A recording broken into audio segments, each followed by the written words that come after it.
Hey, good morning, everybody. It's BDF44 coming at you with another video, fresh out the bed with some NBA news. Now, a couple of guys are going to be signing some extensions to their rookie contracts, from what I understand. I guess they signed those contracts yesterday, those extensions. So I just want to slide some of those names your way and keep it pushing.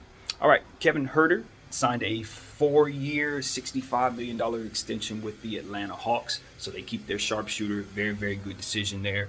Malcolm Brogdon is going to be signing on for an extra 2 years with the Indiana Pacers at $45 million. Excellent as usual. You know, I always applaud when a team can get a guy like Malcolm Brogdon signed on, keeping him from entering free agency. I think that's a smart move. Milwaukee learned that Brogdon in free agency is not something you want to play with. So Grayson Allen is signing on for 2 extra years with Milwaukee. He just got there, and they're going to give him an extension for $20 million. Landry Shamet is signing a 4-year, $43 million extension with the Suns, which is something we need to talk about.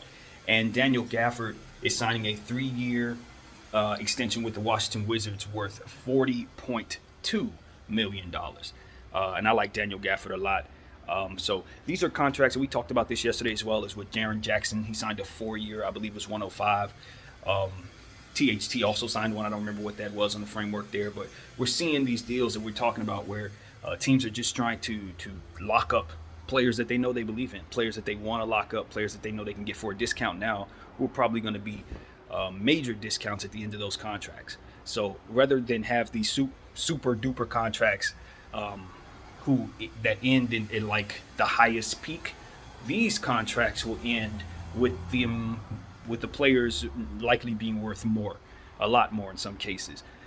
So I like these deals. I think they're smart. They should be cap friendly, and they all should help their various teams. Now, the one that I'm looking at is Landry Shamet. That's crazy to me. That's absolutely insane. It's not because of who he is and what he's about. It's because DeAndre Ayton is still waiting to be paid, and Phoenix is giving everybody money. But DeAndre Ayton, my outside look on this situation is that, Phoenix has offered him a deal that they felt he should take, and he wants something that he feels he deserves is in regards to the max contract that other players are getting, like Donovan Mitchell and Shea Gilgeous-Alexander. He wants a deal like that, and as I've said, he's been to the finals, even though he's not as decorated as those guys individually. He's led his team to a finals. He had to guard Giannis in the NBA finals, so at this point, he feels like he's deserving of that money. And I think he is. I think it's at this point we know he's not a bust. Obviously, we know he's a good player. I think there's going to be a couple All-Star appearances in his future. I don't know that he's going to be an elite center as it pertains to Jokic, Embiid. I don't know if he's that.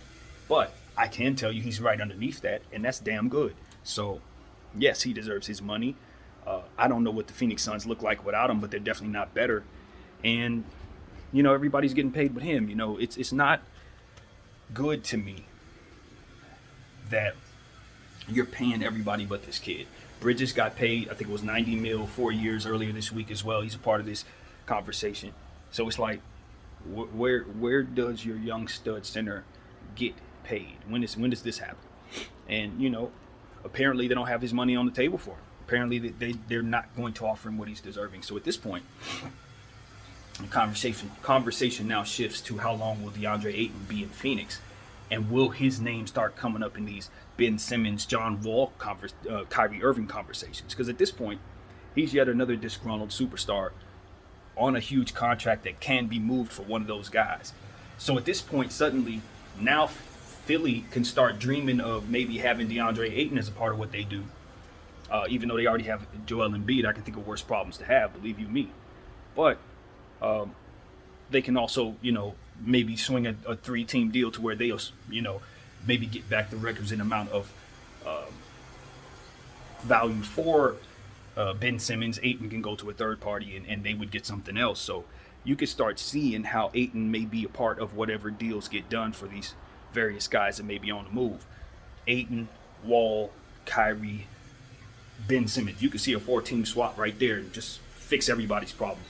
Those guys rotating. So, I don't know if that's what this is shaping up to be, but I think it would be horrible for Phoenix to let Ayton go. I think that would be horrible for them. They already have big man issues, as we've talked about on this channel. I like Smith, but he hasn't developed yet. I like JaVale McGee, but he ain't that no more. Frank Kaminsky's not somebody who really showed up in the finals for you. I don't know what they're going to do without their center. They're going to have to find somebody who could play that position. And there's a lot of guys out there that I would love to have from Phoenix if I have to get rid of my guy. There's plenty of centers in the world, but this is a guy you drafted, first pick overall in the draft. And mind you, you had an opportunity to draft both Trae Young and Luka Doncic. You chose this guy. He has not disappointed you despite not turning into what they were. You know, maybe you resent the fact that he wasn't them and you're taking that out on him. One could perceive that. Honestly, one could perceive that. You're essentially docking him his value because he didn't turn into those guys. And you sit there holding the bag in theory because of what they became. That's not his fault. That has nothing to do with him at all. So maybe that's nothing, but that's one way I see this as a scenario that could be possible, which I really dislike. But that's the nature of negotiations. That's the nature of value. You can actually do that in a negotiation table. Be like, well, you know, against the field, he ain't up to par. Why am I going to pay him $207 million when I look at the guys drafted next to him and they're of a certain tier? He's not that. And that's the kind of stuff, that's the kind of dirty games that are played in the negotiation tables. So, I don't know, man. I look at this situation and say they need to have his money. I know he loves Phoenix, right? He loves the city, but he's played there now.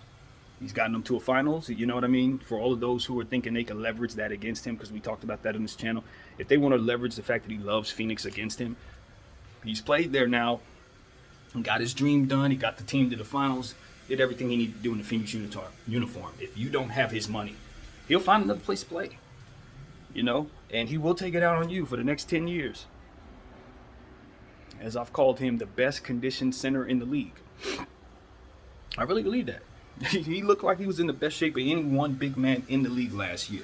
So y'all can play with him if you want. Play with his money if you want. But I promise you, Phoenix, sending you back to the cellar does nothing to the league. Nothing at all. We'll live without Phoenix. There are certain teams that the league is better for when they're winning. Phoenix ain't one of them. Y'all can be in the cellar and it'll be perfectly fine for the rest of us. So do not play around with what you have right there. You got something special. You're on the verge of something special. And you're blowing it because you want to pay guys like Landry Shamet and Bridges before you pay your centerpiece. Not smart. Not smart. Especially given the fact that I've seen Landry Shamet at his worst. I could argue he's not worth this. 4-year, 43, he's not worth that. I'm just going to be honest. That's the worst contract of all of these. For sure.